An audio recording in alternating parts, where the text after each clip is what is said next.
Now, to cap off the show, nominations were announced for the 41st Golden Raspberry Awards, aka the Razzies, that, quote, honor the worst in film for a particular year. Darius, you got a nice look at the list as well as I did. So, what did you think of this list overall? Very funny. Very, let's just say this is going to be an interesting year for the Razzies. Yeah. To say the least, because it's funny because one of the movies that I predicted was going to be in Worst Picture is actually on there. Which one? And that's Fantasy Island, because that was just a terrible movie. I never saw it. I heard nothing good about it. It was, let's just say, good thing you didn't see it, unfortunately.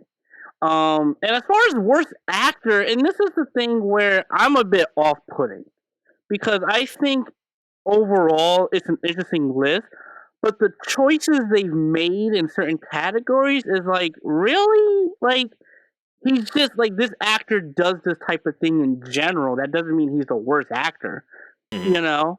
And one of them is Adam Sandler in Hubie Halloween. I understand why, but like, come on.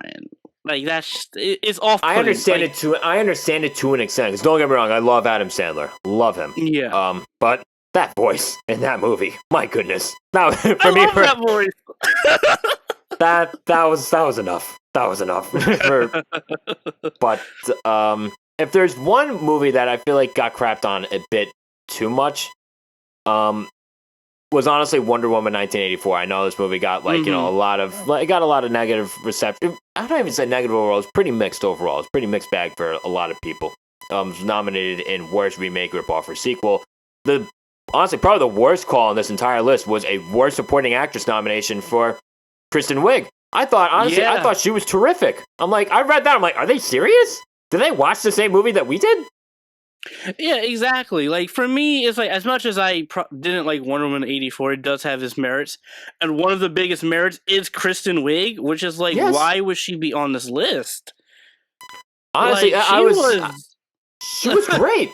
She was great. She did a great job portraying, I guess, the evolution of her character, and she was great to watch. There's another movie on there, and I think it's one of the leaders of the pack, and it's Doolittle, of course, the Dr. Doolittle movie starring Robert Downey Jr. Now, when it came to Doolittle, I only saw this movie from start to finish very recently. We went to like a drive-in theater it was my first time going into a drive-in theater. We went to it by the beach. Yeah, and it was at the drive-in in Long Beach that they set up. It was a nice family experience. It was, nice memory overall. That being said, I understand why this movie is on this list. It was pretty bad. It had its entertaining points and whatnot. It was pretty bad. It was. Yeah, I mean, and another thing, I'm shocked. Like, wait, like, out of all the movies, especially I've seen and everything, Mulan's not on here.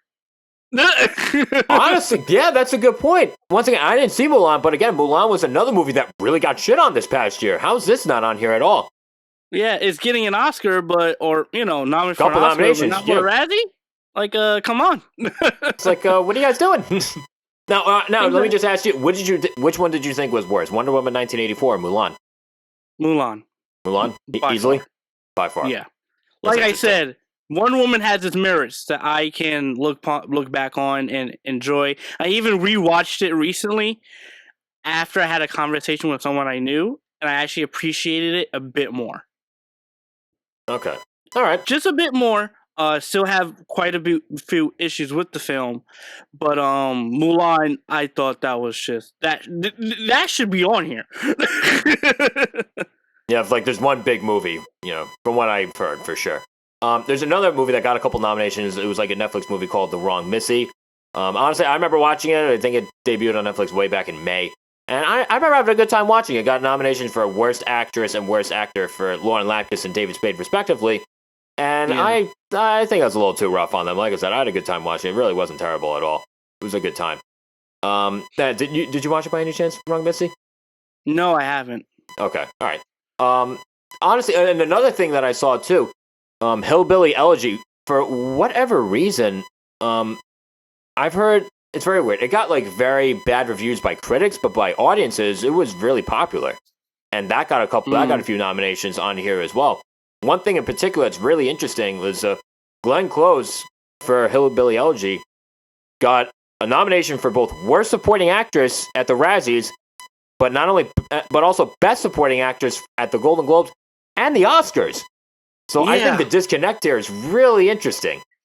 Very interesting. Like, there's definitely a certain disconnection within, I think, these reviewers and these critics, because you would hear one thing from one source and all of a sudden you hear another from the other source. And at that point, I always say this, forget all of them, watch it yourself, make your own decision and opinion. Absolutely. You know? And this is the thing where it's like, okay, if you're gonna say worst actor or worst screenplay or whatever, right? So, like, for example, worst screenplay, we have Doolittle, right? RDJ, Robert Downey Jr., good actor overall, right? Seems like a solid dude, that sort of thing. Then when you go to worst screenplay, and then you go to like worst actor, and you put him in there for Doolittle, is it really him, or is it the script? Or is it the script? Like I said, it's the balance of the two, where it's like it's so, that disconnection is so oddly misplaced that I'm just like, okay, what is it like? What is it really like? You can't just say, oh, he's just the worst actor in Doolittle, when, okay, but you put that movie in worst screenplay. So obviously the writing has to be worse than the actor, because the actor, all they can do is what was given to them, and the direction that the director tells them, and etc. It's all in a puzzle, which is why I think the Razzies overall, when I looked at this list, I laughed out loud, to be honest. I was just like some made sense. Like, some made sense, others didn't, honestly. But, like, honestly, Doolittle getting as many nominations as it did, honestly, yeah, I get it. Even going back to your I get it argument too, before, but, like, just that disconnection between so many different elements, is just like, really, is it though? Is it not though? So I mean, I still think, honestly, if you have a bad screenplay, I mean, here's what I've noticed. A lot of times a bad screenplay or a good screenplay will make okay actors or okay acting sound better, whereas a bad screenplay will make good actors or good actresses sound worse. But that being said, the actor or actress is still responsible for their own performance too. Like, there's there's only so much they can do, right? Of course, there's only so much they can do if they're given a bad script. But at the same time, they got to actually do what they can do, and if they don't do that, then that's on them too.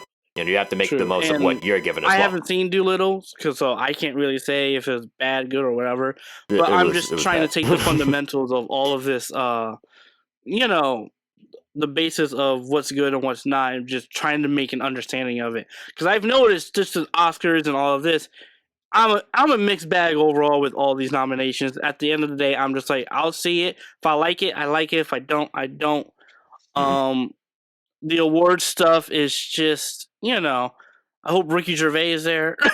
Oh, man, that would be amazing.